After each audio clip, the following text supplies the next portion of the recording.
Good afternoon. I'm Gerda Raath. I'm the second youngest in the Breytenbach clan. My child history from Rietvlei was awesome.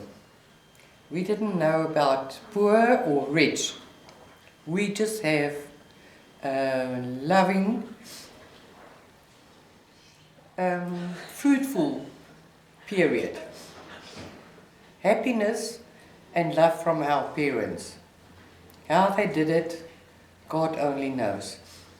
The love in the family with everybody around the table, where we had Bible reading in the evening, prayers, psalms, and my mom put my dad's hat on. It was awesome. And we were all just there. But one thing I wanted to tell the youth, there was no apartheid in our days. We were a family with the black farm labourers. We were friends. They were my best friends. We were naughty together. We worked together. We played together. We cooked together. It was just... Spanked together. When we were naughty, going to the neighbours' places and we ride their donkeys, we had to go to the black folks' house and we got a spank there from their mother and go to our house and get another one because we were naughty. So we worked together and played together. There was no discrimination. They had their lovely little house. They had their fields. They had their cows. They had their goats. And my mom was the midwife for most of their children. And I remember every single Christmas, each one of those kids used to get a new dress or a little safari suit. Handmade. Handmade by my mom. Right. But I must tell you, the one thing what I hated was my mom used to have to pluck the goose feathers, and those goose, we put a over its head, but it will still bite you through the sock on this inner skin of your arm. It was purple. But the feathers, the down feathers from that goose for making pillows and duvets was absolutely fantastic. The other thing that I want to share with you kids is we used to have like a sermon, a family time. I mean, we were far from churches. So we would have a service and with Flip, we called him Opa, would lead the service. And all the kids used to sit in front and we had to memorize a little verse from what he preached. And the one time he asked me, "And Gerda, what did you remember?" I said, in Afrikaans, "Jy moenie jou pa se eg breek nie." So in English it means it was a farming implement and I wasn't supposed to break it. But in fact it was like divorcing. So that was one thing that stands out. But we loved my Opa Flip. He used to tell us stories about when he was captured at World War II, taken to Bermuda, and he used to make the most beautiful wooden furniture. And my boy, when he came back, he did shoes, leather shoes, homemade, that would last a lifetime. And the one thing that I didn't like is walking to the bus stop on a Monday morning. I think it was about 3 kilometers. 5 kilometers. And it was freezing cold.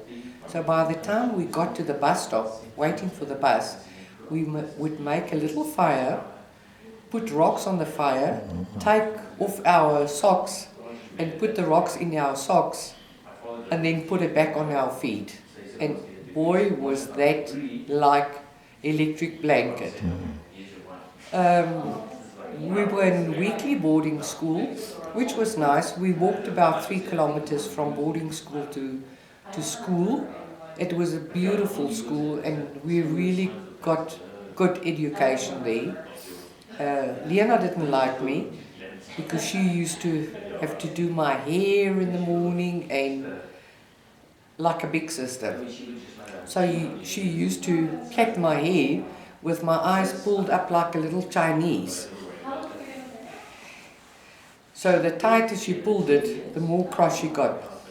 So, but that was fun time. And then Fridays we used to go home, walk the 5 kilometers back to home, and there it was smelling of homemade fresh bread baked in the oven, and jam and homemade butter.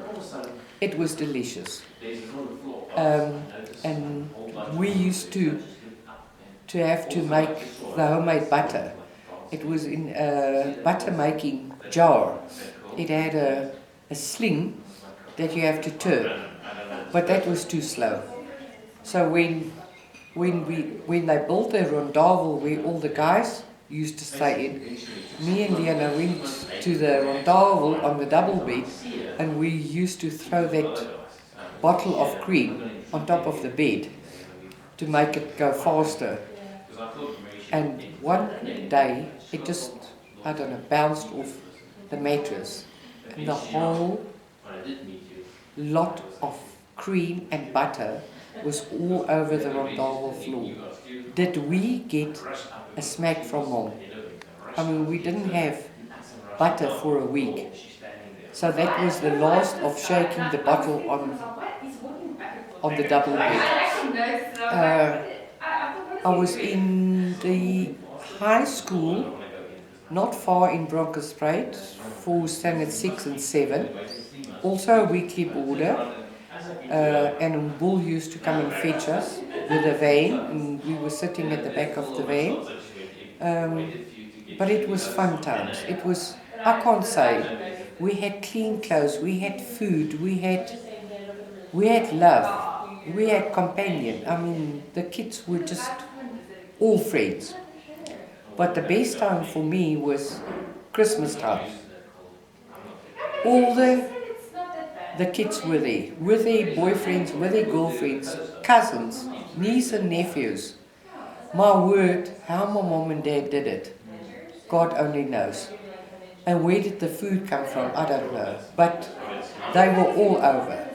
We used to have our own band. We used to dance on that outside patio like you cannot believe. But before they arrived, the big thing was, we and the local folks used to take cow dung, mix it with water, and we smeared that patio. And the one who got the best pattern would win something. It was great, it was great. And no ants in and around the house. So all I can say is my best friends, and I could speak Pedi, I think it was the Pedi tribe that used to stay in that area. I could speak Pedi just the way they do. And we taught them, I gave them some of my school books, and we taught them maths, how to write, how to read. I think apartheid came in when the British people came to the cities, when they started the mines, and it was a gold rush and the diamond rush. That's where the apartheid, not on the farms. We worked together, we laughed together, and we were just like a family. They had their own place and we had ours, but we were integrated all the time. I mean, we didn't have any friends except for them. And they treated us the same way, with the respect as we treated them. In high school, as I say, I didn't like the high school standard 6 and 7, but it was okay. And then I became a city girl. Marnie and Susan took me in. So I went to Joburg Commercial High. And Marnie and Susan did my registration on the Friday, and the Monday I had to start school. My word, I had to catch 2 buses, one from Brixton to town and one from town to Parktown. And the bus driver never dropped me off where I wanted to. And the basic words that I knew in English was yes, no, please, and thank you. So now I had to tell the bus driver where I need to go. It was a nightmare. And from then on, I said my kids will be bilingual. And that's what I did. I was the wild one, but I loved my dad. I would, whatever pocket money, if we did get some, I would pay Lena, because she was the domestic one, you know, with my mom's favorite, with the sewing, the baking, and the cooking, and whatever. Give me the fields with my dad on the tractor, or the plough, or whatever. I didn't want to be in the kitchen. So I had a wonderful, wonderful childhood. I can just wish it on my kids, my grandchildren. Thank you. Very nice. Thank you, Gerda.